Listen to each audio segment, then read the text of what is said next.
Hi అండి అందరికీ ఎలా ఉన్నారండి? అందరు బాగున్నారా? నేనైతే చాలా చాలా బాగున్నాను. Welcome to my YouTube channel friends. ఈరోజు ఇంకొక మంచి రెసిపీతో మీ ముందుకైతే వచ్చేసాను. అదేంటో కాదు, మొక్కజొన్న గారెలు. ఇదైతే మనం ఈవినింగ్ స్నాక్స్ లాగా యూజ్ చేస్తూ ఉంటాం కదా. మొక్కజొన్న గారెల్ని ఎలా అయితే మనం ఈజీగా చేసుకోవచ్చో ఈ వీడియోలో అయితే నేను చూపిస్తాను ఫ్రెండ్స్. అయితే ఈ వీడియోలోకి వెళ్ళే ముందు ఒక చిన్న విషయం అయితే మీతో షేర్ చేసుకోవాలనుకుంటున్నాను. మా అత్తమ్మ వాళ్ళకైతే మొక్కజొన్న చేను అయితే ఉంది. 2 డేస్ బ్యాక్ మా మామయ్య అయితే మాకు మొక్కజొన్నల్ని పంపించారు. అందులో లేతగా ఉన్నవి చూసి మేమైతే బాయిల్ చేసుకొని తిన్నాము. చాలా పంపించారు వాళ్ళు. మిగతావి ఏం చేయాలని ఆలోచించినప్పుడు పిల్లలైతే గారెలు చేయి మమ్మీ తింటామని చెప్పారు.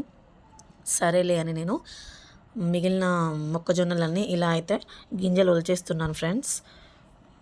మనకు మొక్కజొన్న గారెలోకి కావాల్సిన ఇంగ్రీడియంట్స్ అయితే ఇక్కడ చూసేయండి. పచ్చిమిర్చి, కరివేపాకు, ఉల్లాకు అండ్ ఒక చిన్నగా తరిగిన ఆనియన్, కొత్తిమీర అండ్ అల్లం వెల్లుల్లి కూడా కొంచెం తీసుకోవాలి, కొంచెమే తీసుకోవాలి. సాల్ట్ తగినంత తీసుకోవాలి. కొందరు శనగపిండి అండ్ బియ్యం పిండి కూడా యాడ్ చేస్తూ ఉంటారు, కానీ నేనైతే యాడ్ చేయలేదు. పిల్లలు తింటారు కదండి, అందుకే శనగపిండి అయితే యాడ్ చేయలేదు. ఓన్లీ ఈ ఇంగ్రీడియంట్స్తో మాత్రమే నేను ప్రిపేర్ చేశాను. ఫస్ట్ అయితే మనం కొన్ని మొక్కజొన్నని తీసుకొని అందులో 2 పచ్చిమిర్చి, తగినంత వెల్లుల్లి, ఒక 2 రెబ్బలు అల్లం అయితే తీసుకోవాలి. మంచిగా గ్రైండ్ చేసుకోవాలి. అల్లం వల్ల మనకు మంచి టేస్ట్ అయితే వస్తుంది. అల్లం వల్ల అది గ్రైండ్ చేసేటప్పుడే మంచి స్మెల్ అయితే వస్తుంది నాకు. మంచిగా ఇలా మెత్తగా పేస్ట్గా అయితే చేసుకున్నాను. అయితే ఈ మొక్కజొన్నలు లేతగా ఉన్నాయి కాబట్టి నేనైతే వాటర్ యాడ్ చేసుకోలేదు. మనం చేసుకునే మొక్కజొన్నలు కొంచెం ముదురుంటేనే మనము వాటర్ యాడ్ చేసుకోవాలి. నేనైతే ఎలాంటి వాటర్ అయితే యాడ్ చేసుకోలేదు, ఆల్రెడీ అవి లేతగా ఉన్నాయి కాబట్టి. ఆ తర్వాత తగినంత సాల్ట్, ఆనియన్, కర్రీ లీవ్స్, కొత్తిమీర, స్ప్రింగ్ ఆనియన్ ఇవన్నీ నేను యాడ్ చేసుకొని మంచిగా కలుపుకున్నానండి.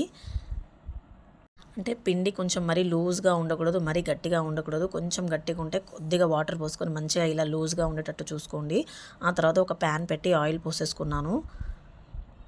ఆయిల్ హీట్ అయ్యాక అందులో మంచిగా మనము ఈ గారెలు అయితే వేసేస్తున్నాము. చాలా ఈజీ అండి ప్రాసెస్. ఎంతో సమయం కూడా పట్టదు మనకు. ఓన్లీ మనకు గింజలు తీయడానికే టైం పడుతుంది, కానీ ఈ ప్రాసెస్ చేయడానికి మనకు ఏమంత ఎక్కువ టైం పట్టదు. నాకైతే ఒక 15 to 20 మినిట్స్లో అయిపోయింది నేను చేయడము. యాక్చువల్గా మొక్కజొన్నలు ఇలా కాకుండా మనము పల్లెటూర్లలో ఉన్నప్పుడు కాల్చుకొని తింటే చాలా టేస్ట్ ఉంటాయి కదా, కానీ మనకు సిటీలలో అలా కాల్చుకొని తినే ఫెసిలిటీ ఉండదు కాబట్టి ఉన్న మొక్కజొన్నని కొన్ని బాయిల్ చేసుకొని తినడం, కొన్ని ఇలా గారెలు చేసుకొని తినడం తప్ప మనకు వేరే ఆప్షన్ అయితే ఉండదు కదా. అందుకే నేనైతే ఇలా చేశాను ఫ్రెండ్స్. మీరు కూడా ఇలాగే చేస్తారా? కామెంట్ చేయండి ఫ్రెండ్స్. Thank you.